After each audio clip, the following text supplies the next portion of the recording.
जिस भारत की धरती में लक्ष्मी विराजमान हो, जिस भारत की धरती में गणेश जी विराजमान हो, उस भारत में गरीबी क्यों है भाई? अमेरिका, रूस, फ्रांस, जापान जैसे देश जो लक्ष्मी गणेश को जानता भी नहीं है, वहाँ धन का खजाना गड़ा है, और जो भारत कहता है वो हमारे देवी देवता हैं, वो दरिद्र बना खड़ा है। भारत में शिव जी का उत्पत्ति हुआ है। जिस देश में लक्ष्मी गणेश जी है, इसी देश में क्यों इतना दारिद्रता है? भाई हम लोग तो लक्ष्मी गणेश की पूजा करते हैं, और जो शिव जी संहार करता है, जो एक पल में पूरे देश को ख़त्म कर सकते हैं, वो क्यों ऐसा नहीं कर रहा है? क्यों एक छोटा सा पाकिस्तान हमारे देश पर आतंकवादी भेज के हमला कर रहा है? क्या है ये सब? क्यों हम लोग ऐसे देवते की पूजा करते हैं? जो पाकिस्तान आतंकवादी भेज कर हमारे सैनिकों की हत्या कर रहा है, वो सैनिक आपके ही कोई पुत्र है, कोई भाई है, कोई आपका ही सगा संबंधी है, जो उस बॉर्डर पर खड़ा है। किसी भगवान के भीतर ये करुणा क्यों नहीं जगती कि मैं अपने लाल को घर भेज दूं? और हनुमान जी ये क्यों नहीं कहते कि मैं गदा लेकर भारत पाकिस्तान बॉर्डर पर एक बार खड़ा हो जाऊं और एक ही गदा में पाकिस्तान को परलोक सिधार दूं? मंदिरों का कमी नहीं है, देव देवियों का कमी नहीं है। हनुमान जी ऐसा एक शक्तिशाली देवता है जो चाहते तो एक बार में पाकिस्तान का जो आर्मी है एक ही गदा में सुला दे सकते हैं, और संहारकर्ता शिव जी अपनी त्रिशूल में एक ही बार में पाकिस्तान की सेना को क्यों नहीं सुला देते हैं? क्योंकि हमारे देश में जो भ्रम फैलाया जाते हैं, वो भ्रम आज हमारे देश में सभी जनता को खा रहा है। जितना आम जनता है वो तो इतना भी नहीं जानते हैं हमारे वेद शास्त्रों क्या कहते हैं, और लेकिन कुछ नेता, कुछ महंत, कुछ ऐसा कुछ लोग हैं जो हमारे देश का कानून चलाते हैं, हमारे धर्मों का ऊपर अत्याचार अविचार चलाते हैं, हमारे देश का आम जनता को शोषण करते हैं। उस शोषणकारी आदमी को आज हम लोगों को भगाना पड़ेगा, उसको आज जवाब देना पड़ेगा। तुमने इतना दिन जो कुछ भी करवाया और आज करवाने की कोशिश कर रहे हो, तुम्हें सब कुछ बंद करना पड़ेगा, नहीं तो तुम्हें बहुत पछतावा। अगर यही ख्याल भगत सिंह ने किया होता कि राम जी आकर के देश का कल्याण करेंगे, तो भगत सिंह को फांसी पर न चढ़ना पड़ता। लेकिन भगत सिंह ने सोचा नहीं, कोई राम नहीं आएगा, अब मुझे ही राम बनना होगा। अगर यही ख्याल चंद्रशेखर आजाद ने किया होता, यही ख्याल वो 7 लाख वीरों ने किया होता जिसने भारत को आजादी दिलाने के लिए अपनी कुर्बानी दे दी, तो आज भी भारत गुलाम होता और हम इस तरह से बोल न रहे होते, इस तरह से जी न रहे होते। लेकिन हमारे शहीदों ने समझा कि अब कोई राम नहीं आने वाले, चलो राम के पद चिन्हों पर अब राम हमें बनना होगा, चलो राम के पद चिन्हों पर अब इतिहास बदलना होगा। अब तो राम स्वयं बनो, अब तो लक्ष्मण स्वयं बनो, अब तो वो शक्ति स्वयं में जगाओ जो सदगुरु कबीर कहते हैं कि तेरा साईं तुझ में जाग सके तो जाग, किसकी आशा करते? और बाहर की आशा कब तक काम करेगी? दूसरे की आशा पर कब तक चलोगे? इतने देवी देवता के होते हुए ये भारत आज जिस स्थिति में गुजर रहा है, आदमी को समझना चाहिए। और भगवान ठीक है, हम कबीरपंथी हैं, हम उन्हें नहीं मानते, वो हमारी रक्षा ना करें, पर केदारनाथ में तो उन्हीं के भक्त गए थे और सब काल कलवित हो गए, अपने भक्त को भी नहीं बचा पाए। हनुमानगढ़ी में पूजा करते सब खड़े थे, बम धमाका हुआ, हनुमान जी के ही भक्त स्वाहा हो गए। अरे हम उनका विरोध करते हैं, हम उनको नहीं मानते हैं, कबीरपंथी को कुछ हो जाए तो बात समझ में आती है, उनके ही भक्त प्राण गंवा रहे हैं।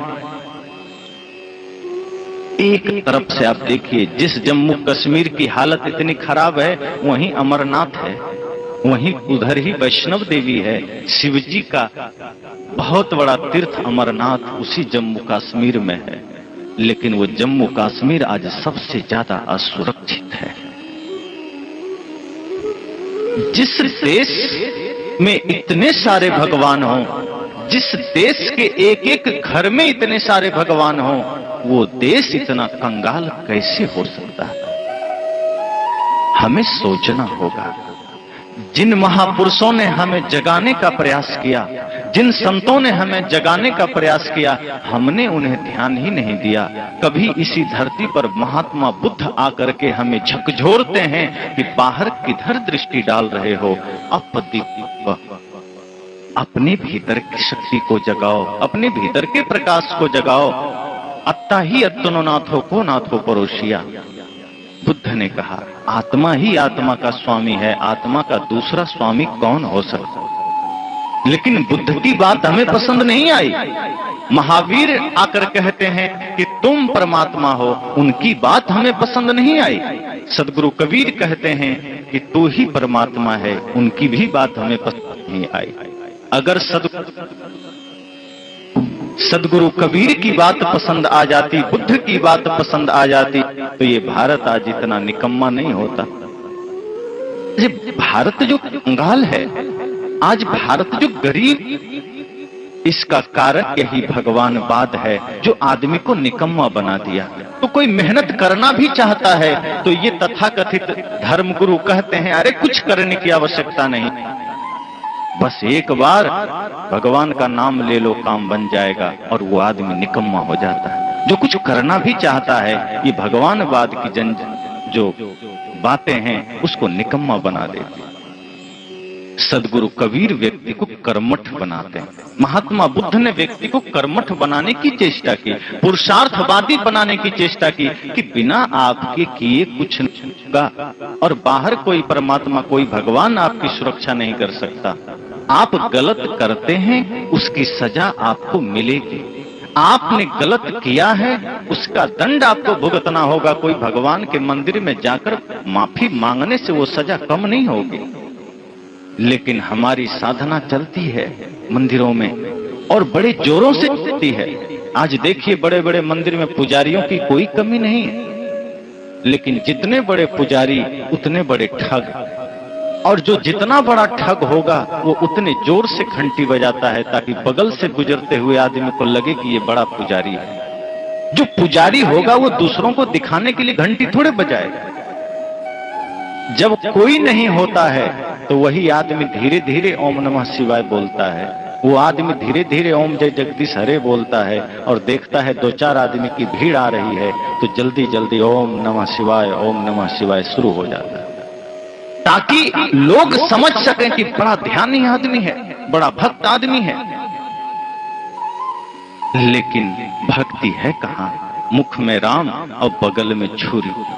सदगुरु संत कहते हैं ऐसे लोग तो उस तरह से होते हैं जो मुख पर तो बड़े ज्ञान की बातें होगी, बड़े ध्यान की बातें होगी, बड़े साधना की बातें होगी, और भीतर सपनी की तरह कपट कतरनी चलती रहती, कोई एकता नहीं।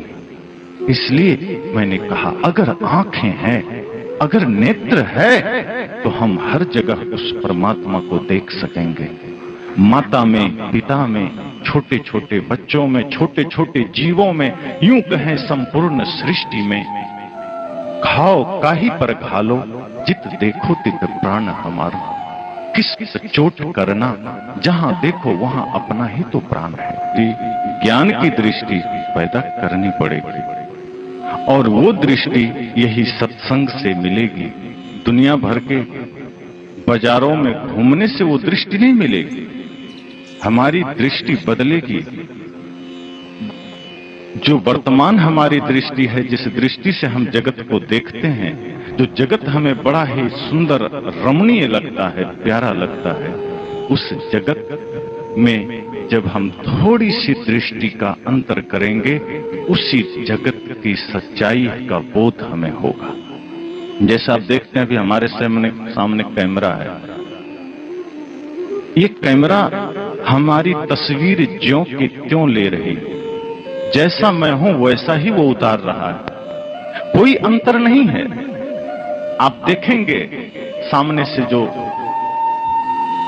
चित्र आ रहा है, ज्यों का त्यों आ रहा है, कोई फर्क नहीं। लेकिन इसी कैमरे के जगह यहाँ एक्सरे मशीन रख दिया जाए तो मेरी तस्वीर वैसी की वैसी नहीं आएगी, बदल जाएगी। ये कैमरा मेरे बाहर की तस्वीर ले रही है, लेकिन एक्सरे मशीन जब आ जाए तो मेरे भीतर की तस्वीर लेगी।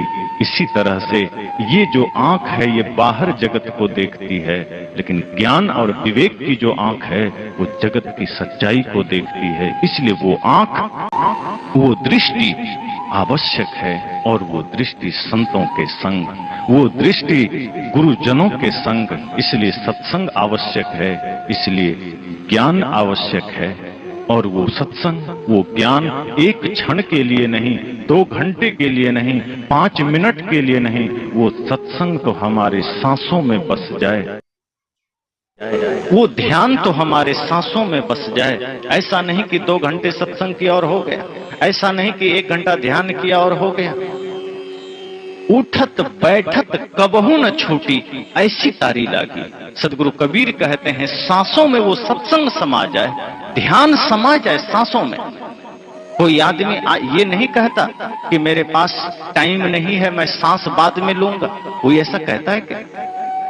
कह ही नहीं सकता। सांसें आ रही है, जा रही है, अखंड धारा की तरह। ऐसे ही जिस दिन ध्यान और सत्संग हो जाएगा कि उठत बैठत, सो रहे हैं तो ध्यान में, किसी से बोल रहे हैं तो ध्यान में, चल रहे हैं तो ध्यान में, खेतों में काम कर रहे हैं तो ध्यान में, बाजार में हैं तो ध्यान में, तो समझना ये जिंदगी ही बदल जाएगी। और ये संसार फिर जो अभी दिखाई देता है आकर्षक, वही संसार तब मालूम पड़ेगा। यह संसार सराय मुसाफिर दो